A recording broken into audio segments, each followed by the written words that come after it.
Salt అయితే దొడ్డుప్పు తీసుకున్నాను నేను, రాళ్ళ ఉప్పు. ఒక గ్లాస్ వేస్తున్నా, ఇంకొక సగం గ్లాస్ వేసి కలుపుకోవాలి. ఇట్లా కలపకపోతే అయ్యో అయిపోయింది, 2 నిమిషాలల్లో రెడీ అయింది. ఇదైతే మంచిగా ఇట్లా కలిపేసుకుందాం. దీన్ని అంత ఇట్లా అనుకుంటే ఇట్లా మంచిగా నీట్గా కలిపేసుకోవాలి.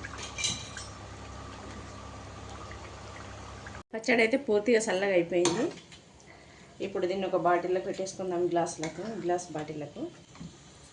ఇట్లా దీన్ని నీట్గా కడిగి తడి లేకుండా తుడిచి పక్కన పెట్టేసుకున్నా. తడి ఉండదు, తడి ఉంటే పచ్చడి ఖరాబ్ అయిపోతుంది. మొత్తం తడి లేకుండా తుడుచుకోవాలి, తుడిచేసి పెట్టేసుకోవాలి. ఏమాత్రం తడి ఉండొద్దు. మనం తర్వాత వేసుకునే స్పూన్కైనా తడి ఉండొద్దు.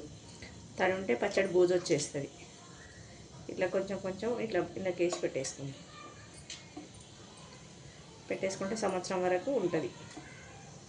మనం ఎంత జాగ్రత్త వాడుకుంటే అట్లా తడి స్పూన్లు పెట్టినా, తడి చేయి పెట్టినా ఖరాబ్ అయిపోతుంది, బూజు వచ్చేస్తుంది తొందరగా పచ్చడి. ఇట్లా మనము మామూలుగా బయట అయినా పెట్టుకోవచ్చు, ఫ్రిడ్జ్లో అయినా పెట్టుకోవచ్చు.